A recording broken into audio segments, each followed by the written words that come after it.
This is 7 News. Tonight, the Army called in as bikie raids go national. Perth gangs targeted. A young Kelmscott woman mauled as she tried to protect her puppy. It got down to the bone. Exclusive, the drug trade at the site of the Bali bombings revealed. And soccer shame, our national coach sacked after an embarrassing drubbing on the world stage. From the studios of 7 Perth, Blake Johnson. Good evening, welcome to a 1-hour edition of 7 News tonight. The Army has been called in to help police in a national crackdown on bikie gangs.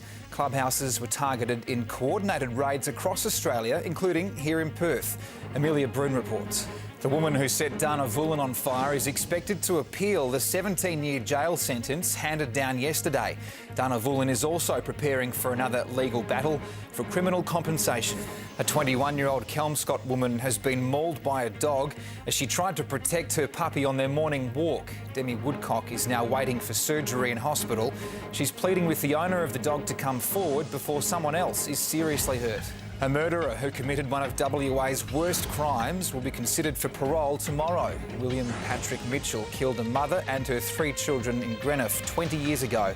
Kate Smithers spoke with the victim's sister, who says she'll never stop fighting to keep him behind bars. The site where 88 Australians were killed in the Bali bombings 11 years ago today is now being used to sell drugs.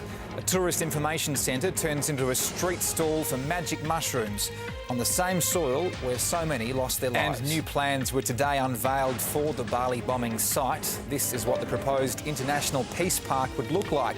Designed by Balinese artist Made Wijaya, it includes a sculpture made up of 202 poles, one for each life lost. The park already has almost $1 million funding from our state and federal governments, but will cost another $2 million to build. A national fundraising campaign is underway. A new direction for Labor will be decided tomorrow, with counting underway in the ballot for the party's new leader. Bill Shorten is favoured among Labor MPs, while the rank and file are believed to prefer Anthony Albanese. Alan Bond has opened up about life since his historic America's Cup win 30 years ago. Today he joined other sailing greats to unveil a prized piece of memorabilia. Amelia Brun reports. A humpback whale carcass that became a popular feed for several big sharks off Scarborough has washed up at Whitfords. The beach was closed to swimmers, and as Tracy Moran reports, authorities were on standby to respond to any shark sightings. A Perth man charged over a teenager's life-threatening injuries. That's next, plus fire fears. Why authorities warn we could be in for a dangerous summer. And the family motivation behind a father's walk from Albany to Perth. A 28-year-old man has been charged with seriously assaulting an 18-year-old woman. Police were called to this Beckenham home yesterday morning and found the woman with life-threatening injuries. She remains in a critical condition at Royal Perth Hospital. The man has been refused bail. We're being warned to prepare for a bad bushfire season. Authorities blame a lack of burning off, with government targets missed by almost 90%. Emergency services today showed off new equipment and buildings to help prepare for the worst. A grieving Perth father who lost his little boy to brain cancer is walking from Albany to Perth to help other sick children. Gabrielle Lovering's son, Harvey, lost his battle with the disease 4 months ago. Chantel Tui met Gabrielle and the generous strangers who are helping him on the 8-day journey. Still to come in this 1-hour edition of 7 News, Perth's first zombie walk, plus how America's addiction to debt could affect Australians. Also, the 4 questions mums need to be asking about the health of their unborn babies. You're watching a 1-hour edition of 7 News. Now with a look at what's coming up in sport, here's Chris Young. Thanks, Blake. It's all about the Bathurst 1000 tonight, with Jamie Whincup taking pole position for tomorrow's great race. The Socceroos are in crisis, sacking their coach just 8 months from the World Cup. Hear what some of the commentators are saying. And the Wildcats unleash their new star. I'll be back with that and more later on in the bulletin. Blake? Thanks, Chris. Doctors want pregnant mothers to ask more questions when it comes to their unborn baby's heart. They say 4 vital questions could save a newborn's life. At least 50 people are feared drowned after another asylum seeker boat sank off the Italian island of Lampedusa. Dozens of bodies have been pulled from the water, with at least 10 children believed to be among the dead. Migrants on the boat alerted authorities when the vessel came into trouble around 100 kilometres off the coast of Malta. Rescue ships managed to save 200 passengers after the boat capsized. The tragedy comes a week after 300 people were killed when another boat sank in the same region. As politicians in the US struggle to nail a deal on their financial blockade, government institutions across the country remain in lockdown.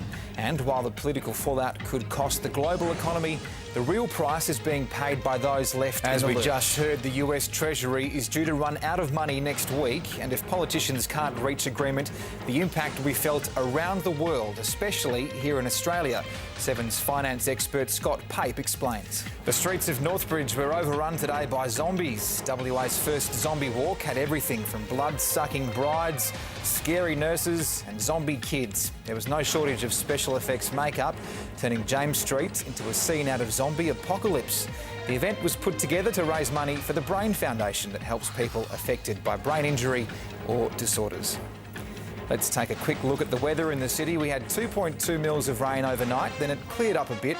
We reached 18.8 this afternoon. Tomorrow it looks pretty good for Perth, down to 8 tonight, then up to 23 during the day.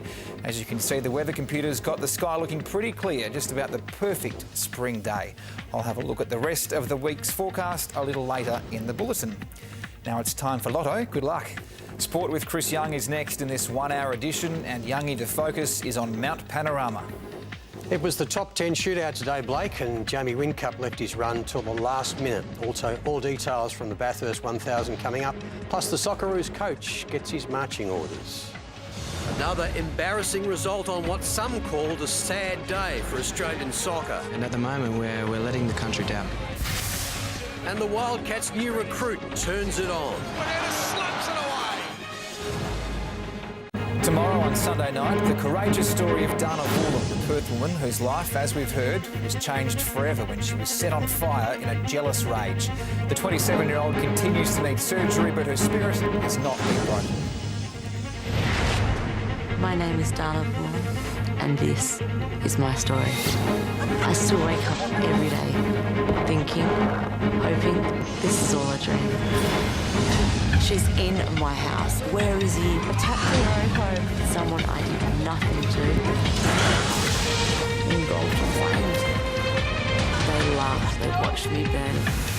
You reckon on the brink of death. What the hell happened here? Imagine constant excruciating pain and knowing you have a lifetime of surgeries to pay. This is what happens in movies.